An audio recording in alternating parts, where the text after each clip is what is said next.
Hi, friends. I wanted to bring you another installment on my journey of ministering to a transsexual Christian. And it's interesting. Not only am I friends with Chris, but I'm also friends with his wife, even to this day.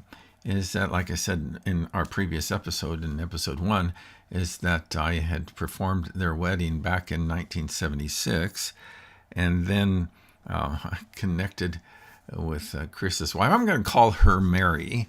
And I connected with Mary years later when I learned about Chris's interest in kind of like finding or going deeper in his spiritual journey. And so we kind of rekindled our friendship there. You know what I like about both Chris and Mary is that, and what I appreciate about them both is number one, they're both very intelligent people. I enjoy having conversations with them, and that it's and there's a lot of things that they say and a lot of and their perspectives that have provoked my thinking in a lot of areas. But also, I enjoy their wit. They're both people who have a wonderful sense of humor. As a matter of fact, with Chris, is one of the things we've been doing over the years is swapping dad jokes. And I don't know for sure if you consider that to be a wonderful sense of humor, but we enjoy doing that together. I love both Chris and Mary. But really, what I love most about them is their love for Jesus. Both of them are very passionate about their relationship with the Lord, and both of them are very interested in growing deeper as Christians. And so I want to be able to facilitate that, but I also want to facilitate that for you in whatever way that I can to help you kind of like sort through your thoughts about this whole issue of gender and sexuality and Christianity, and transgenderism and transsexualism and all of that. We'll get eventually into all of those terms downstream, but right now I want to focus a little bit more on the historical narrative of Chris's life in those intervening years between the marriage in 1978 and then my reconnection with Chris in 2018. There we go. It takes me a while sometimes. It takes me a while for my brain to catch up sometimes on these things. So it just dawned on me just the other day when I started on this project is that I could really classify Chris's life into five different phases, of five different phases of Chris's life, and the first one is that from my perspective is understanding some of the determinants. Why did Chris's life go down this path? And there's a lot of debate about this whole issue of determinants. Why are some people why do some people struggle with gender dysphoria? Why are some people transgendered? Why do some people pursue transsexualism? For that matter, there's a lot of debate about, why are some people homosexual? Why do some people have the various sexual appetites that they have? I am going to share with you at least some of my perspectives on that, but not today. We'll get into that a little bit further. But in order to understand Chris's life, you have to understand some of the determinants. And I think I understand those a little bit better in his life after working with him for these many years. Another issue or another phase of Chris's life is making the declaration. There was a time when he was kind of like going through this whole sexual identity crisis, And and then eventually that he made the declaration that this is the path that he's going to follow. And so we will be coming back to that and talking more about that. The third phase of Chris's journey is chasing the dream. So after he made the declaration, then he kind of like went full speed ahead in chasing the dream. And that all started in the early 1900s, excuse me, early 1990s. I'm old, but I'm not that old. So the early 1990s, and then pursued up to right around the time that we connected. So it was really about a 30-year stretch that he was chasing the dream.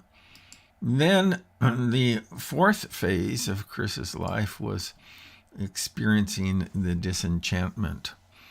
You know, if you really stop and think about that, when any of us set ourselves on a course that we think is going to bring us the fulfillment that we're seeking out of life, and I am kind of convinced that when that course isn't a life of pursuing God and the Lord Jesus Christ, is that we're going to come to that experience of disenchantment.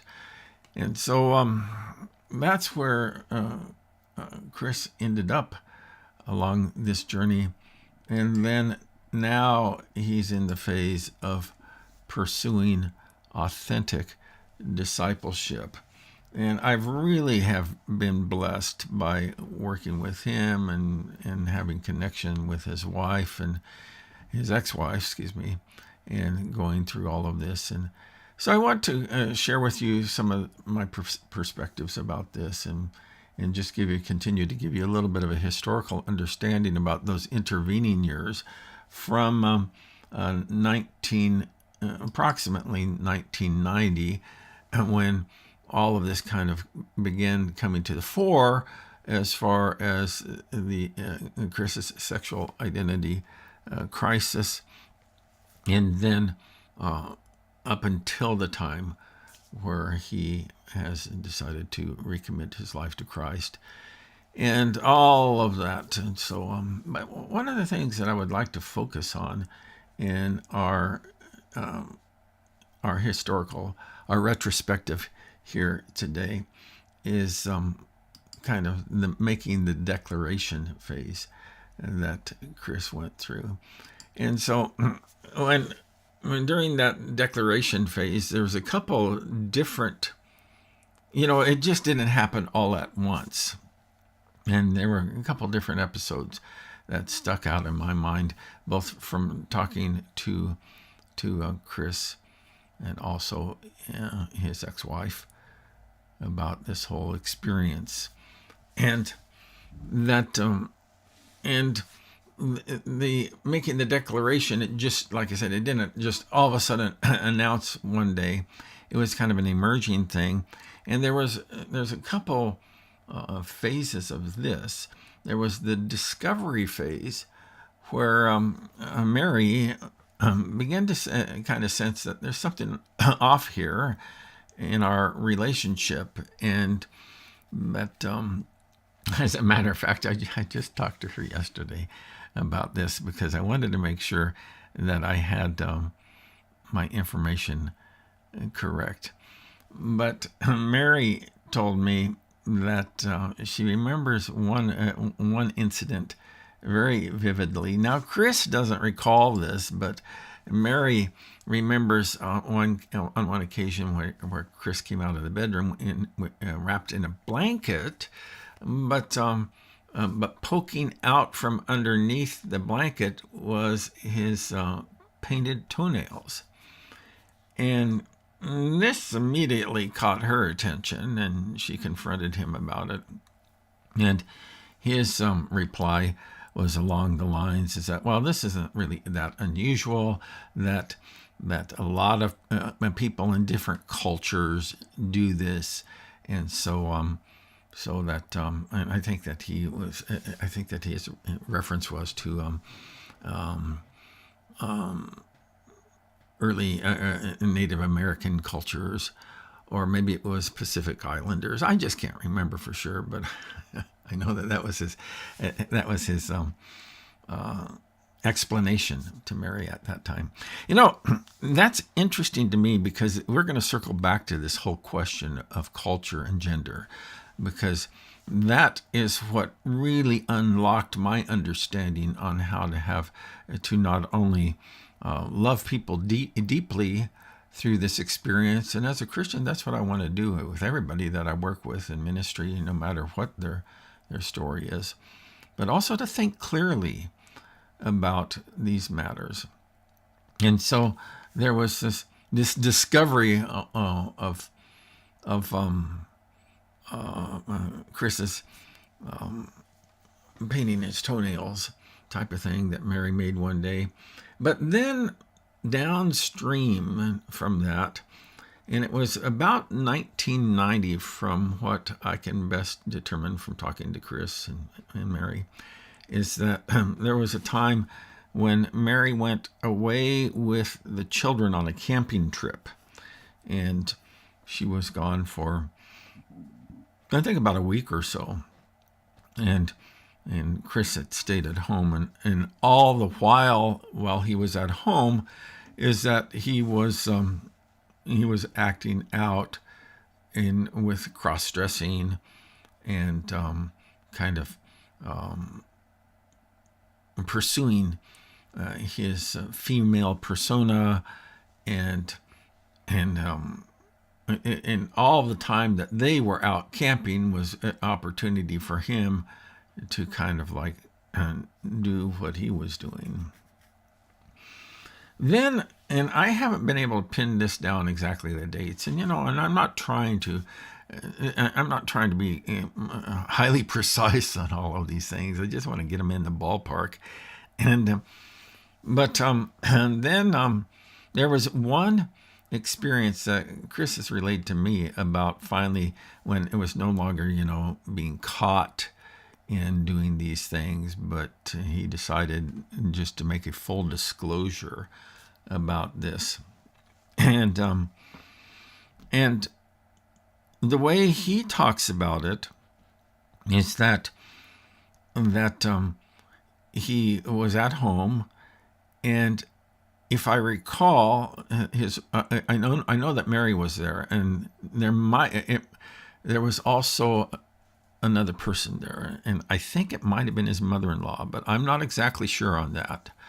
But I do know that Mary was there, and that what Chris did is that he literally went into a closet at the home there, and then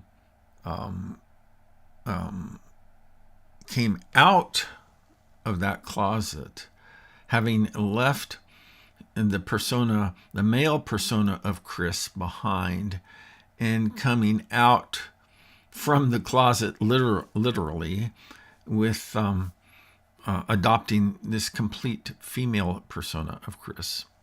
And that this obviously was not what Mary signed up for in the marriage.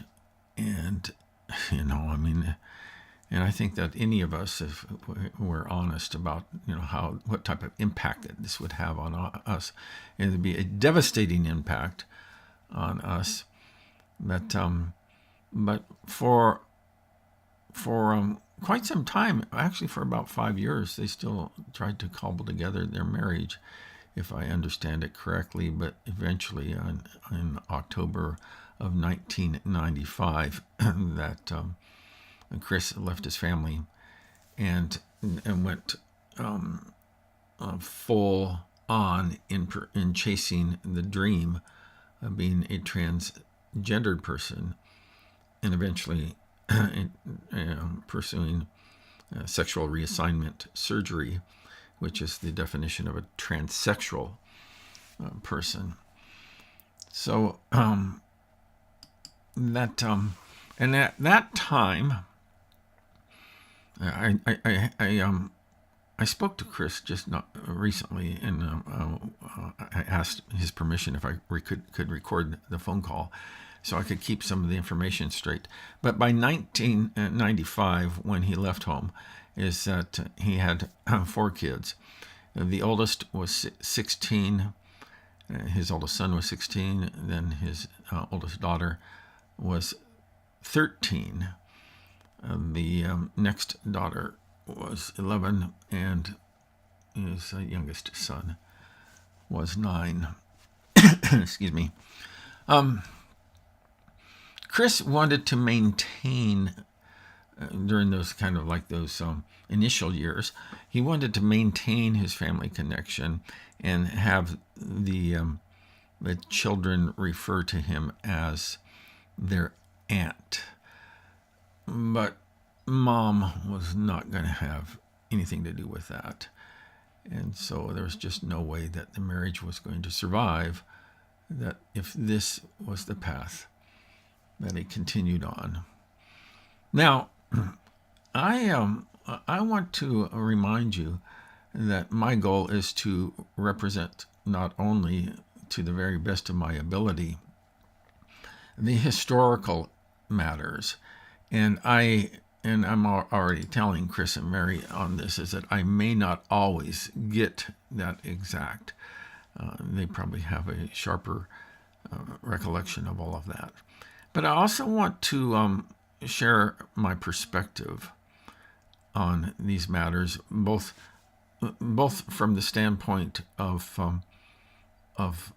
a Christian, but also just as a thinking person about what's the proper way for us to understand sexual dysphoria, transgenderism, and transsexualism. Now, here again, that I'm not claiming that I have the last word on this. I'm just saying that I'm somebody who has spent quite a bit of time trying to understand this as very best as I can. And I'm going to share with you the conclusions that I've drawn. Now, you may not agree with those conclusions, and that's fine, but I want to at least have the opportunity to share with you my journey of ministering to a transsexual Christian and sorting through all of kind of like the implications of that, so I can not only love people deeply, but think clearly on this topic.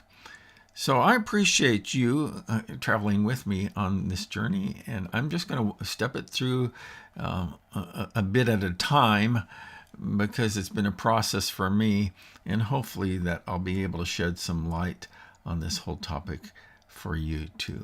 So thanks for watching, and I hope that you will continue on with me as we work through this thinking together about these matters. That's it for now. I hope to see you next time.